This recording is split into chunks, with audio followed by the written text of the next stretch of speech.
Vous vous êtes déjà demandé comment les cycles lunaires pouvaient concrètement transformer votre vie? Découvrez une méthode révolutionnaire qui va au-delà de l'astrologie traditionnelle. Dans cette masterclass gratuite, Johan Roche vous dévoile son approche centrée sur l'influence de la Lune, permettant d'appliquer l'astrologie de façon vibratoire et émotionnelle dans votre quotidien. Plus qu'une simple masterclass, c'est une approche pédagogique innovante qui rend l'astrologie enfin accessible à tous. Ne manquez pas cette opportunité unique de maîtriser un outil puissant pour forger votre destin. Cliquez maintenant en haut à droite de l'écran ou sur le lien en description pour réserver votre place.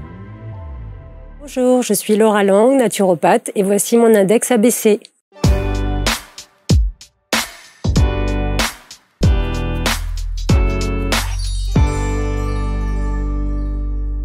Voici donc le portrait de Laura, installée sur les canapés, tout droit venue de Metz. Bonjour Laura. Bonjour Marc. Merci infiniment d'être là. Merci de nous parler de votre parcours de vie au travers de l'expertise que vous allez nous présenter, parce qu'on va parler de naturopathie bien sûr, mais j'ai le sentiment, en lisant et en préparant l'émission, que ça va bien au-delà de la simple thématique de la naturopathie. Oui. On est d'accord? Oui. Bon. D'abord, est-ce que ça va en termes de santé? Oui, c'est réglé depuis longtemps. Tout est rentré, voilà, tout est rentré dans l'ordre. Oui. Parce que quand on a préparé l'émission, qu'on a vu la liste des pathologies, en tout cas de vos souffrances et de ce que vous avez vécu, waouh. Bah, c'est par rapport à ça qu'après j'ai cheminé pour arriver à la naturopathie. Parce qu'il y a un moment, quand vous avez la prise de conscience, que vous voyez que les gens autour de vous, bah, eux, ils n'ont pas de problème, et vous avez toujours les problèmes qui reviennent. C'est peut-être qu'il faut agir de façon indépendante, autonome, et porter une analyse sur soi. Et quand ça a commencé à être fait, les problèmes se sont résolus. Ouais, au fur et à mesure. Oui. Alors, c'est drôle parce que vous dites que vous faites partie de la génération des années 90, avec l'alimentation des années 90, cette alimentation industrielle. Oui, voilà. Ultra transformée. Ultra transformée. Et qui est peut-être la base, pas que la base, mais l'une des bases essentielles de vos problématiques. Oui. Notamment sur le syndrome de l'intestin irritable, enfin tous les problèmes digestifs avec l'errance que ça implique, où on n'avait pas trop de solutions. Et puis à l'époque là, c'était manger des céréales, manger de la nourriture transformée, c'était un peu la base sur les années 90. Et puis à un moment, il y a un lien avec le corps qui se fait, où on peut faire lien cause à effet. Je mange ça, et faire des recherches pour soi, éliminer certaines choses, se rendre compte que ça fonctionne et se dire qu'après, on peut transmettre ça pour d'autres personnes. Et comment arrive la naturopathie dans votre vie? Est-ce qu'il y a eu la crise de la quarantaine? Oui. C'est une vraie crise de quarantaine? Alors là, pour le coup... Oui, ça c'est sûr. Mais ça a été un final. C'est-à-dire que souvent, les personnes vont faire la crise de la quarantaine et de là peut découler un changement. Alors que moi, ça a été le point final. Ça n'a pas été le commencement. Parce que j'avais déjà fait pas mal de formations en amont, notamment sur l'énergétique, avec les diapasons thérapeutiques, les fleurs de Bach, que j'adore. C'est une vraie passion en aide émotionnelle. Et donc, j'avais pas mal d'outils et je me suis dit, il y a un moment, il faut le réunir sur un socle. Et il me manquait quand même aussi le paramètre du corps. Puisque moi, j'avais expérimenté pour moi, mais il me fallait vraiment un socle de connaissances solide pour pouvoir travailler sur le corps et l'énergétique. Et donc, c'est comme ça que la naturopathie a été choisie. Et en fait, je vivais déjà en naturopathie, mais je le savais pas. Ouais, c'est ça. Voilà. Et donc, ça a été un peu plus de 2 ans d'école, avec examen, voilà. Donc, le socle était fait, les outils se sont mis en place, et puis l'ouverture du cabinet, et puis voilà.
Alors, fleur de bac, vous l'avez dit, les diapasons thérapeutiques, vous l'avez dit, l'écoute active, bien sûr, relaxation, méditation, yoga, réflexologie plantaire.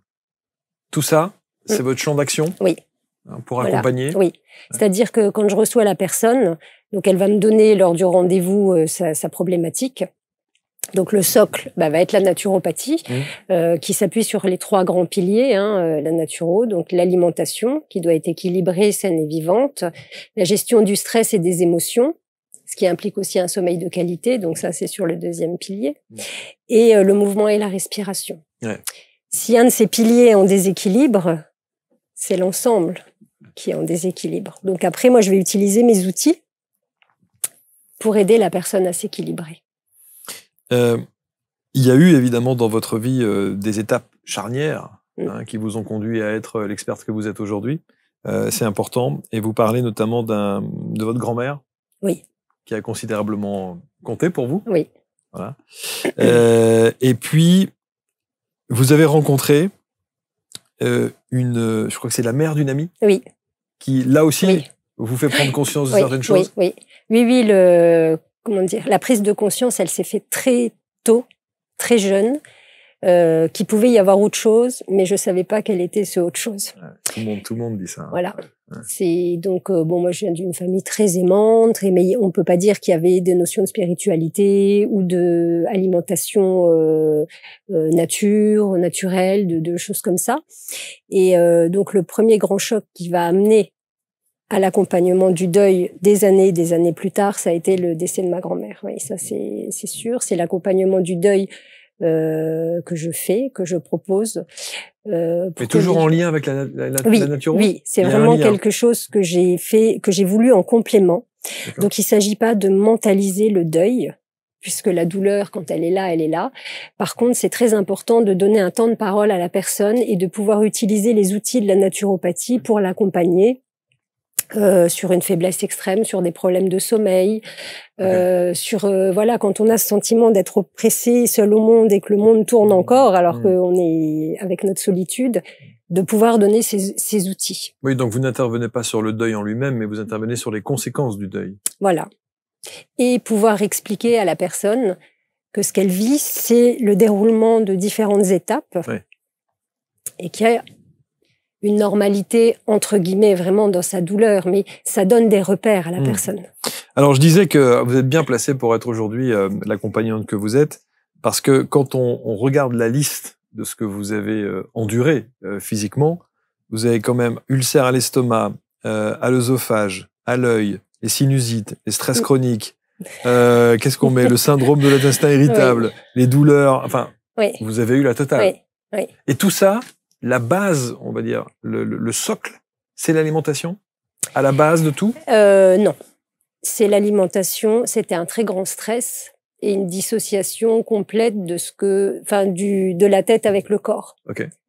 C'est-à-dire, il y a beaucoup de gens en cabinet où ça fonctionne comme ça. Il y a la tête avec le mental et puis à un moment, il y a le corps.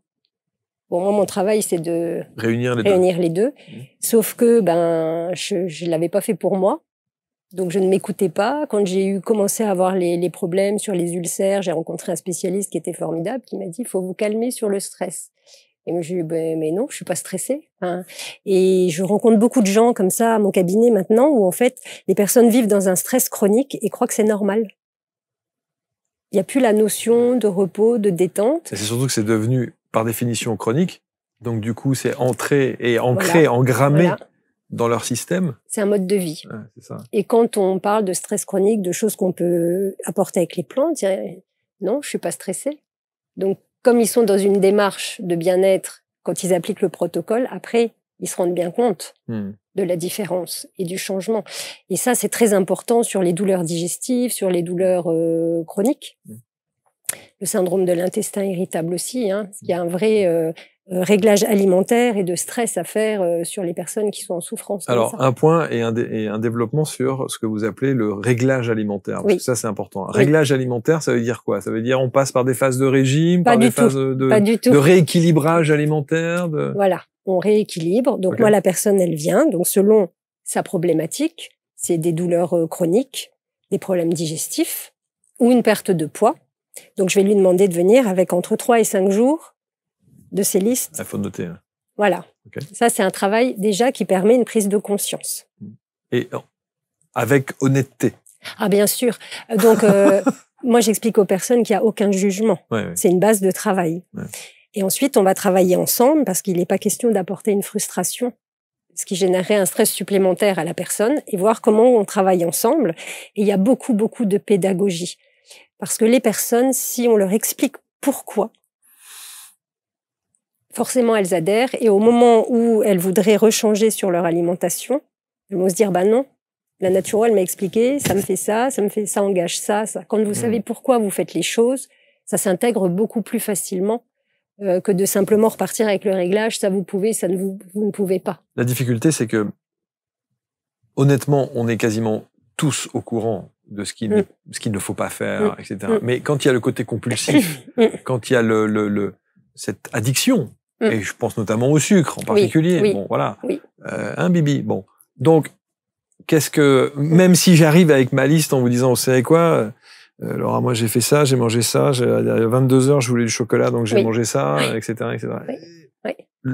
La pulsion, elle est là. Donc, comment vous intervenez? J'ai fait mon mémoire de fin d'études sur la compulsion émotionnelle au sucre. Voilà. Même par rapport aux enfants. Ce qui va être important vraiment pour ça, c'est pas tant ce que la personne veut manger que d'où vient la compulsion. Quelle est la problématique émotionnelle de la personne?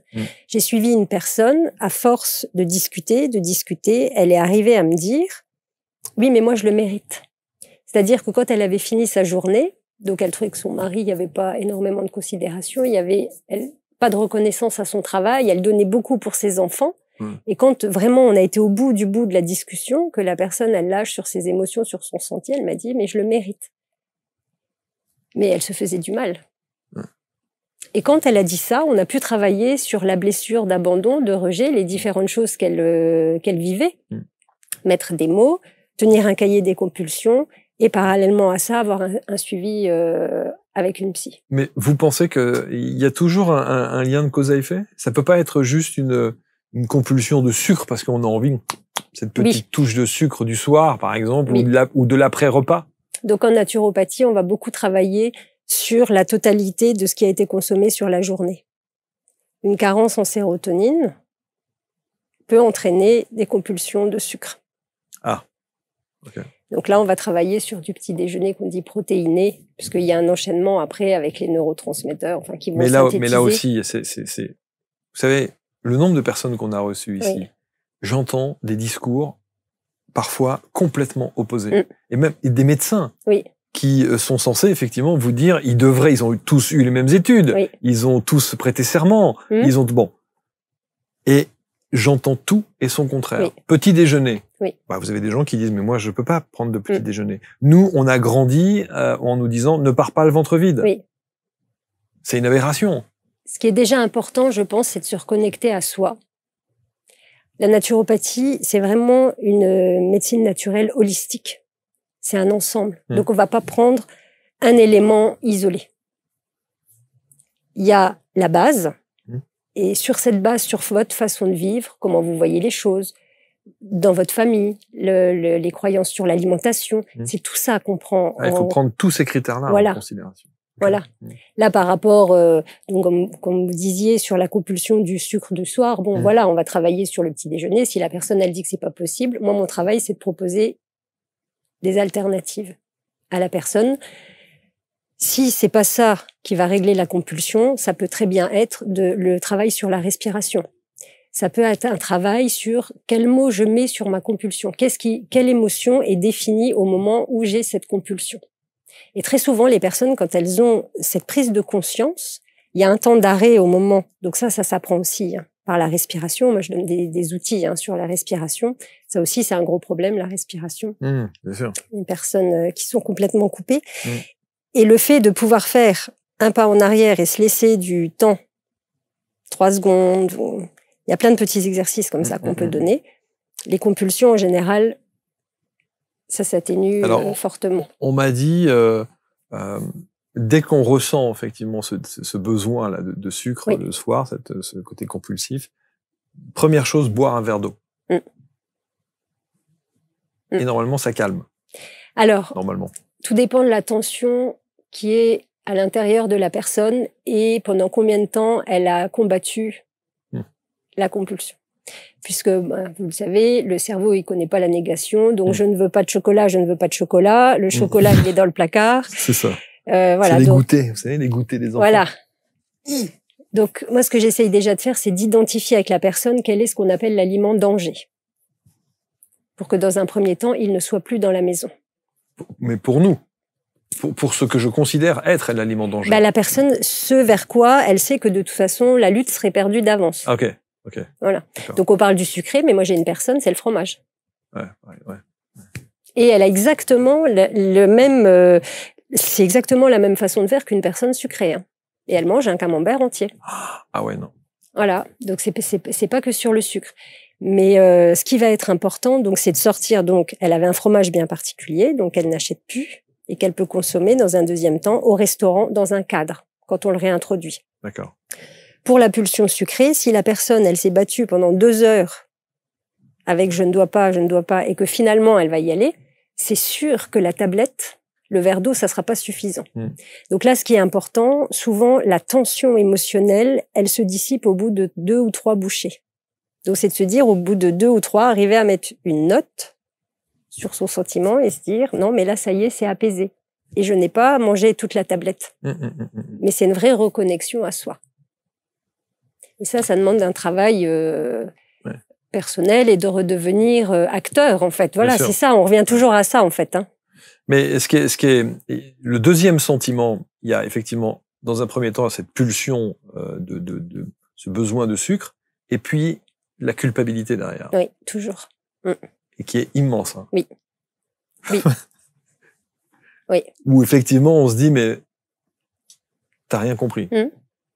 Ça, c'est automatique. Et je dirais que c'est pas que sur le sucre. L'exemple que je vous ai donné sur le fromage, ça peut être sur des chips, les gâteaux apéritifs. Hein, on est dans le même... c'est le même acabit. Hein. Voilà. Et ça sera toujours la culpabilité. Le problème, c'est qu'on peut rentrer dans un cercle vicieux parce que s'il y a prise de poids, culpabilité, on va chercher du réconfort, donc on va y retourner, prise de poids, et puis on se dit, oh, mais bon, je suis plus à ça près, donc c'est pas grave, je peux reprendre, voilà. Et là, on rentre vraiment dans le cercle. Donc c'est sûr que ça, c'est pas des accompagnements où en 2 rendez-vous, c'est réglé. Il faut vraiment écouter la personne, vraiment cerner comment elle vit, les attentes. Moi, parfois, je dis, qu'est-ce que vous attendez de moi? Qu'est-ce que vous attendez de moi? Et après, moi, mon travail, c'est d'aller avec mes outils, les aider, et le plus important, les rendre autonomes. Voilà. Alors, c'est important parce que là, effectivement, on parlait de l'alimentation, on parlait du côté compulsif, on parlait voilà de ces addictions qu'on peut avoir, et notamment au travers de ce sucre, mais visiblement, il n'y a pas que ça. Mais vous intervenez évidemment sur une globalité de choses, et en particulier, est-ce qu'on peut dire que la famille générique, c'est la gestion des émotions? Oui. C'est ça? Il y a beaucoup de gens qui n'aiment pas le mot gestion des émotions. Hein. Oui, alors,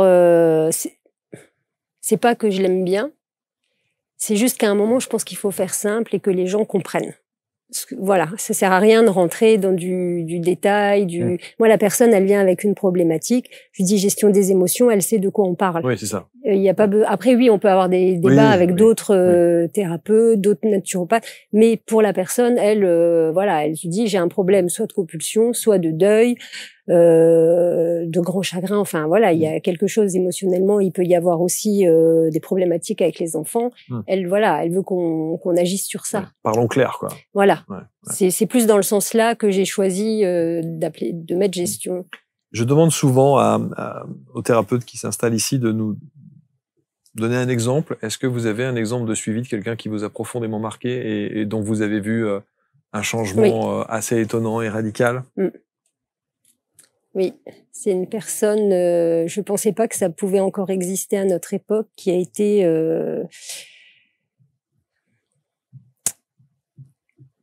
réduite vraiment à l'état un peu de servante de la famille. Et donc émotionnellement, enfin il y avait beaucoup de troubles digestifs, de perturbations du sommeil. Enfin c'était quelqu'un qui était très perturbé évidemment. Oui. Parce qu'on est dans l'humiliation là. Voilà, pour le coup. oui, il y avait et ça, oui, ça m'a Alors, comment vous intervenez Là, j'ai beaucoup travaillé, bien évidemment, dans la douceur, hein, la reconnexion du corps. Sur les douleurs, on a beaucoup travaillé avec les plantes et beaucoup l'écoute. Ça, c'est la base. Donc, on parlait du fait que je travaille beaucoup sur la gestion des émotions, mais la première chose pour gérer ça, c'est l'écoute. C'est-à-dire que la personne, quand elle vient, moi, j'ai des personnes qui me disent « Oh là là, je ne sais pas par où commencer ». Je dis « Vous commencez par où vous voulez, c'est votre temps à vous ». C'est la même chose pour l'accompagnement du deuil. C'est-à-dire que la personne, bien souvent, elle a besoin de parler et qu'il y ait une écoute active. Pas oui, et que moi, je dise ce que j'ai à dire en tant que naturopathe. C'est pas important. Et le pire, vous savez ce que c'est le Voilà. Quand vous avez un thérapeute en face de vous qui fait c'est terrible. Oui. Il y a un dialogue, donc, chez vous qui s'installe. Oui. Vous répondez, vous vous interagissez. Beaucoup l'écoute, et très souvent les personnes quand elles repartent, elles me disent rien que de vous avoir parlé, mais parce qu'elles ont été, je pense, entendues dans leur souffrance. Moi je les remercie toujours pour leur confiance. Parce qu'il y a des histoires parfois où c'est vraiment très difficile, et qu'ils aient pu faire confiance. Voilà. Après, on peut vraiment faire un travail ensemble. Donc moi, déjà, le premier rendez-vous en naturopathie, je prends le temps qu'il faut. C'est-à-dire que sur le rendez-vous, c'est mis entre 1h30 et 2h, mais si c'est 2h15, c'est 2h15. Il n'y a pas, c'est le temps pour la personne. Parce que c'est un investissement pour elle. C'est-à-dire que c'est du temps de gagner après, puisqu'on va tout de suite pouvoir cibler. Au niveau des plantes, au niveau de la relaxation, qu'est-ce qui peut être le plus approprié, et cibler au niveau des outils. La première idée reçue qu'on a aussi, ou objection même parfois, qu'on peut avoir quand on parle de naturopathie et autres, c'est de dire ça va être long, avant de récolter les premiers effets, les premiers résultats. Alors, non. Non? Non. Vous pouvez avoir dès les premières séances, vous pouvez avoir des résultats. Surtout sur les douleurs digestives. Voilà, où on va faire le travail sur le réglage alimentaire. Très souvent, les personnes qui vont par exemple avoir les douleurs digestives, rien que le fait d'enlever déjà le trop. Parce que parfois on fait un raccourci, naturopathie, c'est les compléments alimentaires. Non. Moi, je pars sur la base de travail, et déjà quand on enlève le trop, les grignotages, le réglage au niveau du temps entre les repas pour laisser son système digestif se reposer, pas relancer des cycles digestifs permanents. Voilà, la personne. Et ce qui est formidable, c'est que à chaque fois qu'elle gagne en bien-être, elle fait de mieux en mieux, elle est de mieux en mieux, et donc les résultats, ils sont très rapides. Parce qu'une fois que vous avez compris que si vous enlevez tel ou tel aliment, qu'on fait le réglage et que vous avez plus mal, vous retournez pas en arrière. Quel est le support, en tout cas l'outil que vous utilisez le plus souvent dans votre accompagnement, celui qui vous correspond le plus? Les fleurs de Bach. Ok. Ouais, ça c'est fabuleux. Ça c'est fabuleux. Les fleurs de Bach et les diapasons thérapeutiques. Alors, un mot sur le diapason thérapeutique. Comment ça fonctionne? Alors, ça ressemble à un diapason musical, sauf qu'il est lesté. Et donc, quand on l'active, il produit une vibration, voilà. Et moi, c'est vraiment un outil que j'adore parce que la personne, elle peut complètement se détendre. C'est l'outil qui va travailler. C'est-à-dire qu'on va pas faire une relaxation où c'est ma voix qui guide, où la personne, elle a rien à faire. Parce que vous avez des personnes, elles vont avoir du mal à faire de la visualisation. Donc, le diapason, lui, il va travailler pour elle.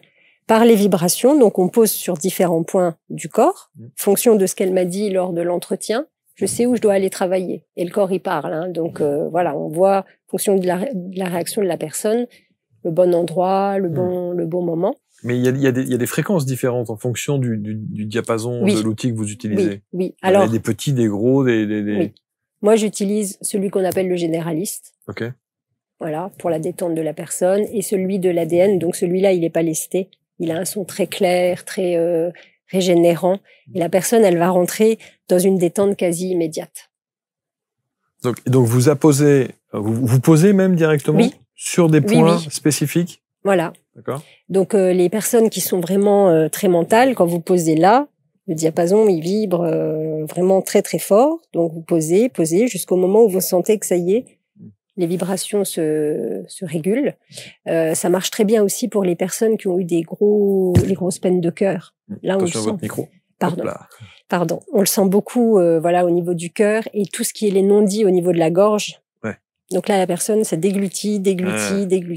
J'ai eu une personne comme ça, hein, qui a eu une séparation très violente. Et pendant l'entretien, elle me dit, il s'est levé, il est parti et je suis restée sans voix. Et donc, depuis, elle avait beaucoup de mal à s'alimenter, à parler, c'était noué. Ouais. Et donc, avec le diapason, on a eu des résultats importants lors de la première séance. Ouais. Donc ça, le présentiel, obligatoire. Ah oui, sur les diapasons, oui. Évidemment. Oui. Les fleurs de Bach. Oui. Les fleurs de Bach, moi, je suis convaincu, évidemment. On a fait d'ailleurs quelques émissions sur les fleurs de Bach. Il y a presque, alors il y a une réflexion aussi, une objection. Parfois on dit ouais, effet placebo. Alors, les fleurs de Bach. Vous qu'est-ce que vous répondez à ça? Chacun croit ce qu'il veut. Voilà, comme ça au moins. C'est ça, ouais. Je peux pas convaincre. Oui, on peut pas convaincre. Non, mais je veux dire, vous avez des résultats avec les fleurs de Bach. Oui. Ouais. Ben oui, sur les enfants, sur oui. Encore pas plus tard qu'hier, voilà, j'ai une dame 83 ans, elle m'a redemandé le flacon, elle me dit maintenant je sais me servir, j'avais plus de fleurs, donc je prends du rescue, elle est autonome sur sa prise, voilà. Et ça, moi j'ai découvert pour ma fille parce que c'est comme ça que je suis venue aux fleurs de Bach. Elle avait entre guillemets des problèmes de concentration. Elle est très artiste, donc elle rentrait pas dans les cadres de l'école. Ouais. Et donc, l'école avançant, CE2, CM1, je me suis dit qu'il fallait peut-être trouver une solution naturelle. Et c'est comme ça que j'ai vu Clématis des fleurs de Bach. Et quand je lui ai donné, au bout de 15 jours, la maîtresse m'a dit, je ne sais pas ce qui s'est passé, mais c'est... Et donc là, j'ai dit à mon mari, formation. Voilà, ça a été... et donc, les fleurs de Bach, j'ai été en formation, j'ai lu énormément d'ouvrages pour après vraiment ajuster au niveau des mélanges, faire des choses de plus en plus fines. Et non, ça c'est extraordinaire. Il faut un peu de temps pour déterminer les fleurs de Bach qui conviennent à telle ou telle personne, non? Alors, le problème... Pour dresser un profil. Non, ça en entretien, la personne elle vient avec sa problématique. Okay. Et donc moi je la laisse parler. Je vais noter des mots-clés. C'est souvent ce qu'on me dit, oh mais ça c'est pas très important. Là vous êtes sûr que vous le notez, que c'est très important. Et ensuite... À la fin de l'entretien, je vais lui proposer les fleurs et lui dire à quoi ça correspond. Et elle va valider chacune des fleurs. C'est jamais arrivé qu'on ne me valide pas les fleurs. Ou ça peut être un peu compliqué. Sur le retour que j'en ai où des personnes me disent ça ne marche pas, c'est quand vous allez au magasin pour les acheter, en fait, on va vous mettre telle fleur, c'est pour telle problématique. Votre mental, il n'a pas envie de savoir il veut pas dire ah mais t'es jaloux, t'es en colère, t'es autoritaire. Il se dit non, c'est les autres qui sont comme ça. Moi je ne suis pas comme ça. Et chaque fleur peut avoir vraiment un panel très important d'action. Par exemple sur la colère, vous pouvez avoir la colère de temps en temps, comme vous pouvez rentrer dans des colères chroniques. Voilà. Oui. Et pourtant c'est la même fleur. Oui. Vous voyez. Okay. Et donc, ces nuances-là sont très importantes pour la composition du flacon. Et donc, souvent, les personnes qui vont aller acheter 1 ou 2 flacons pensent bien faire, mais sur le mental, ils vont dire « mais non, je ne suis pas comme ça ». Et si vous prenez pas la bonne fleur, ça peut pas marcher. Ouais, c'est ça. Ouais. Et par contre, elles vont vous dire « j'ai des résultats avec Rescue qui est le généraliste ». Donc, c'est qu'elles ont fonctionné quand même. Ouais. Alors après, on les prend sous forme de gouttes. Oui, c'est un flacon. C'est pas très bon. Cody-goutte. Oui, je sais pas. Vous pouvez mettre dans un verre d'eau. Moi, on a prescrit à un moment donné pour que je me détende. Oui. Et c'est pas très très bon. Ah. Non, c'est pas cling cling cling comme ça là. Hop. Ah mais vous avez pris directement le flacon, l'extrait du magasin. Enfin, on m'a fait vous avez eu le mélange. Le mélange. Et puis on m'a dit tu mets 3 gouttes. Oui, c'est clac, clac. 4. Ou 4 gouttes. Ouais. Vous pouvez mettre dans sa dos. J'ai pas trouvé ça bon. Enfin bon. Non, mais c'est intéressant parce que c'est vrai que on se dit que si on fait ce rééquilibrage alimentaire, si on utilise des outils comme ce que vous préconisez, les fleurs de Bach ou les diapasons sonores, etc., voilà. On peut peut-être déjà commencer à faire ce travail-là et à cheminer vers quelque chose de plus apaisant pour le coup. Et quel que soit l'âge, j'imagine. Oui. Alors après, le rééquilibrage alimentaire, il n'est pas, obligatoire. J'ai des suivis où il n'y a pas de réglage alimentaire, ce n'est pas la demande de la personne. On va vraiment être sur stress, émotion et problème de sommeil. Oui, mais si vous ne mettez pas dans la balance l'alimentation, je pense que c'est un problème. Parce que si vous travaillez le stress et le sommeil, et puis que vous vous envoyez une Côte d'Or, grosse noisette, à 22h, dit-il. Ce qu'il y a, c'est que c'est pas le premier, c'est pas forcément le réglage alimentaire, le poste principal, on va dire, dans la prise en charge de telle personne. Pour une autre personne, oui, ça va être... là, j'ai une personne avec donc un début de stéatose hépatique, foie gras. Donc le médecin lui a dit, là, maintenant, au niveau alimentaire, il vous faut un suivi. Bon, ben, elle est venue. Là, c'est évident que sur ce type de problématique, oui, le réglage alimentaire, c'est le numéro 1. Que répondez-vous aux personnes qui vous disent... parce que il y a des nutritionnistes qui vont peut-être regarder. Nutritionnistes, naturopathes. Je pense que c'est le libre arbitre de chacun. Il y a des gens, dans le cadre de leur protocole, ils vont être suivis par le nutritionniste, effectivement, dans l'hôpital, ou bien en cabinet, voilà, qui vont avoir quelque chose de médical. Le naturopathe, moi, souvent, j'ai des personnes qui ont prise de conscience, qui veulent aller mieux, mais qui savent pas par quoi commencer. Et donc, c'est là qu'intervient l'écoute, la prise en charge globale. Le nutritionniste, lui, il va faire que l'alimentation. Sur la naturopathie, c'est vraiment beaucoup plus large sur le côté psychologique, enfin sur le l'écoute. L'écoute. Oui. Après, moi, je ne suis pas psychologue et voilà, j'ai certaines personnes où il y a des accompagnements sur les différentes blessures et après, elles ont un suivi psy. Là, je pense notamment à une jeune fille que j'ai où il faut du suivi en EMDR. Moi, c'est pas quelque chose que je fais, donc voilà, il faut savoir. Après, je pense que ce qui est important aussi, c'est d'avoir un réseau. Donc où on connaît les personnes. Et on peut s'envoyer tel ou tel patient, tel ou tel client. Oui. Bien sûr, on s'est fait notre propre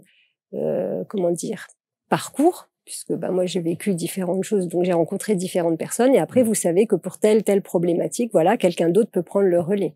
Faut pas croire qu'on peut nous tout régler à notre niveau, c'est pas vrai. Est-ce que aujourd'hui, alors donc la crise de la quarantaine, ça y est, c'est réglé? Oui, oui. C'est passé. Tout va bien. Les examens sont voilà. Tout est en place. Pourquoi est-ce que et on terminera là-dessus, mais pourquoi est-ce que la dimension du deuil est importante? Ça, c'est vraiment donc j'ai eu besoin de temps pour cheminer parce que comme vous l'avez dit tout à l'heure, donc j'ai perdu ma grand-mère. J'avais 9 ans. Et en fait, quand vous faites les études pour l'accompagnement du deuil, donc ça a été beaucoup à partir des recherches du docteur Christophe Forêt. On connaît bien. Voilà. Donc il explique que tout votre corps, il sait à peu près 8 à 10 mois après que ça y est, la personne, elle est partie. C'est vraiment le moment de conscience ultime et de douleur ultime.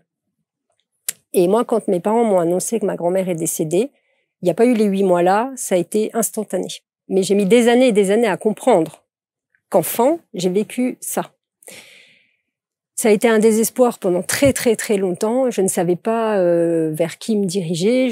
Donc j'ai dû cheminer toute seule. Enfin, et en prenant de l'âge, en faisant de plus en plus attention aux gens, de communiquer, je me suis dit que s'il existait des outils d'accompagnement, je voulais pouvoir les développer et les apprendre. Pas forcément pour faire gagner du temps aux gens, parce que chaque deuil est très personnel et c'est unique, mais pour qu'ils comprennent que le désespoir ne va pas être éternel.